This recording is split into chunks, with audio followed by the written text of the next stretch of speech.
call a gavel. Oh dear. What I would like everyone to do, ask everyone, is if they can come to the front, because we've got a room that's very splayed out, so even you, Mila, I'll make you move all your food up to the front. So I'm just sitting at the second row in case you need... Absolutely, absolutely. That's great. Thank you very much. It makes it much easier for the speakers when the audience is towards the front of the room. We can make a connection with people much better that way. So the apologies today, we have Crystal D'Souza, Rajesh Saturday, David Demas, Neil Jackson, Lucy Riding, Charles Jago, and I think that was it for everyone. I'm hoping that Sean will turn up late because he is doing table topics, and I confirmed with him just a few minutes ago, so hopefully he will be here. So in the event that Sean doesn't arrive, someone will have to volunteer to make up some table topics on the spot. So I don't know who that lucky person will be. We'll see if Sean does make it here. Sorry? General evaluation. The general evaluator. Oh, can you do that, Chodo? Thank you very much. Because Mark was going to be here and now he's travelling overseas, so he was too busy at the last minute to be able to come. So could I now welcome the grammarian, Mark Abrams. Oh, that's on the spot. No, I didn't want to spoil that one, would I? Yes, absolutely. Mark has just done grammarian. We haven't started the round robin yet. So we've got resilience. So can I sum that up, Mark, in saying that resilience is like rolling with the punches? Yes. Yeah. Stoic? Stoic is stoic. Is just stiff upper lip. So that's, you don't complain, you get on with it. Mark said resilience, you can complain and carry on, but you keep going. So I will start on this side of the room. So what we'll do is do the front table and then go to the back row. And then the same on this side of the room, the front table, and then go to Susan in the back row. So can I ask Peter to include himself in the round robin? That was great. Got really good responses from everyone. I think very heartfelt as well. I'd now like to welcome Shivangi Patel to the front. She is the Toastmaster today. Please welcome Shivangi.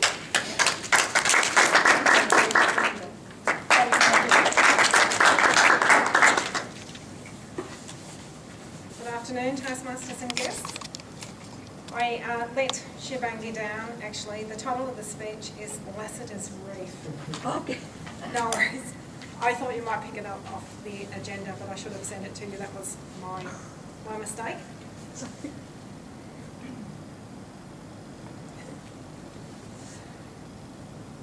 Harold Bell Lassiter discovered the biggest depository of gold this country has ever seen. And it's still out there.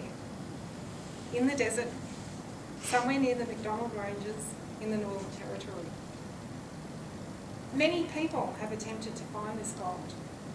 Even in recent years, there have been expeditions to find it, and none have been successful. By all accounts, Harold Bell Lassiter was a mean-spirited, panicky. He bore grudges hard and never forgot, always looking for the insult. In 1897, he was working on a cattle station in outback Queensland and had a furious argument with the boss cocky of that station.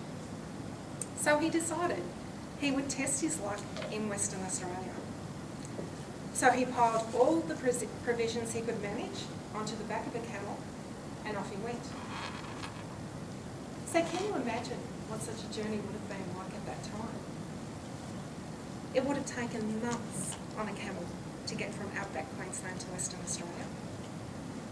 He would have been traversing some of the most hostile lands Australia could throw up at. It would have been freezing cold at night and scorching hot through the day. There's no food and water. Dispossessed tribes of Aborigines still moved across this land and were as likely to assist white travellers as they were to attack them. GPS was the sun and the stars in the sky and the watch on your wrist. It would have taken an extremely skilled bushman to make this journey, and Harry was just 17 years old. On his way across the desert, he came across a quartz reef, and as Harold put it, it was bulging with gold. He could not believe his eyes. It was several metres wide and 14 miles long. God knows how deep this went. Harold attempted to take coordinates and to make notes of prominent features in the landscape. But the desert landscape is in flux. What is prominent one day disappears under sand the next. There are no rivers, no lakes. They won't be there the next time you come back. All is different. And when he got to Western Australia, he realised his watch was bung, so the coordinates were completely out as well. In a minor miracle, Harold did make it to Western Australia. And there he worked as a jackaroo and panned for gold. He tried to interest other people in exploring and going back to find his lost reef. But at this point in Australia's history, the country was flowing with gold. In Western Australia, at Coolgardie and Kalgoorlie, these were major gold mining centres. Tens of thousands of men were trying their luck in these locations, and no one was interested in looking for lost treasure. But times change. Decades pass. That torrent of gold reduced to a trickle and to less. The Great Depression came in, and a chill wind started to blow. Harold saw his chance. He approached union mates and through them got contacts to form a small party of private investors. And these private investors in 1930 came up with $50,000. It would have been an absolute fortune in those times.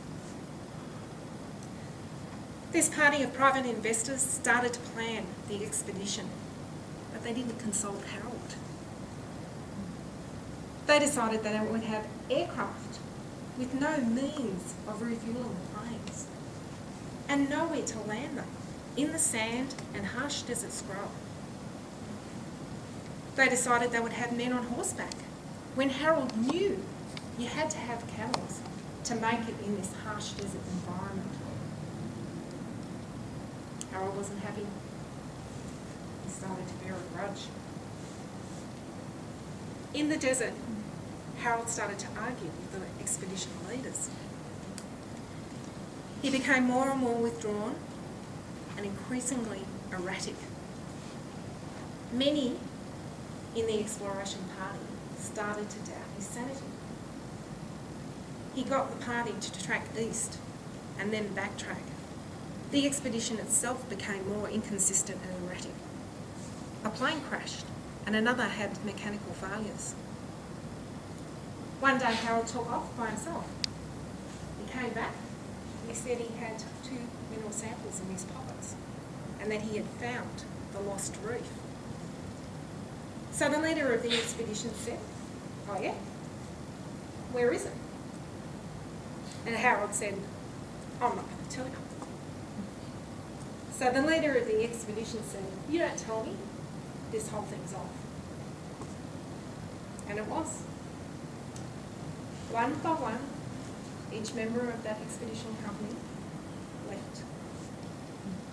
And Harold was left in the desert by himself. They say he wandered the desert for weeks. He ran out of food and water, and a tribe of Aborigines helped him, but they went on their way. His camels broke their lines and escaped, leaving Harold particularly vulnerable. Years later, his bones were found under a small rocky shelter. Small animals had scattered his possessions, but in his pockets were 2 mineral samples bulging with gold. He had kept a diary in those last few weeks. He had noted down the stories about the Aborigines and about the camels, and he had drawn a small map detailing the landmarks and the coordinates of the reef.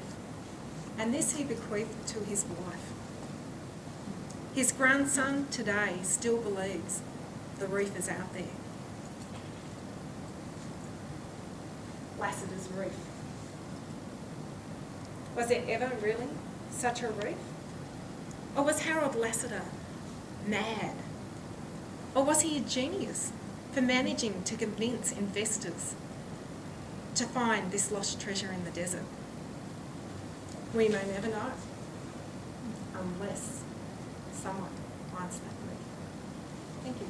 That's the point in the agenda for the table topics, so I'd like to invite Sean Pranath to the front.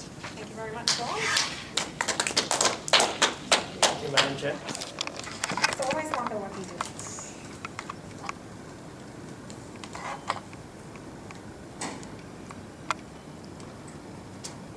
The question is, can there be happiness without sadness, pleasure without pain, and peace without war? Can there be happiness without sadness, pleasure without pain, and peace without war? Ladies and gentlemen, fellow Toastmasters, I would argue that there cannot. In a colour wheel, white is made up of all the colours. So you can't have pleasure without knowing pain. And I would argue that if you could, that pleasure would be diminished because you don't have that point of comparison.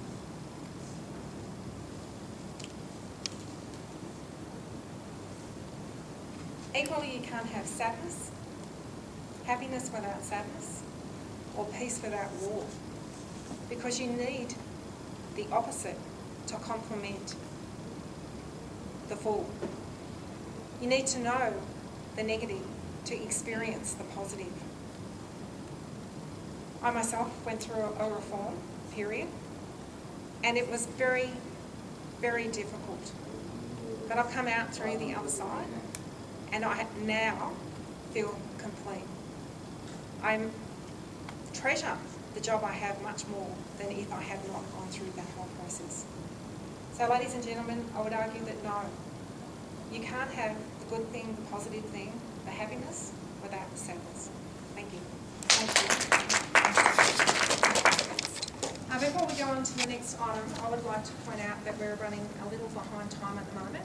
The timer did point this out to me, but this has been argued within the club before, the opportunity to have impromptu speaking. I thought it was important, and it just did occur to me at the last moment that Chowdhull have the 2 minutes because the contest is tomorrow night, and for other members in the club also to have that opportunity. I think we have got a little bit of fat within the rest of the agenda, and that's why I thought it better to have 6 than 4. So Karen and I will balance this as we go through the rest of the agenda items. But I'd now like to ask Mark Avery, the grammarian, to come up and give his report for membership feedback and next meeting planning. So please welcome Mila to the front. Thank you.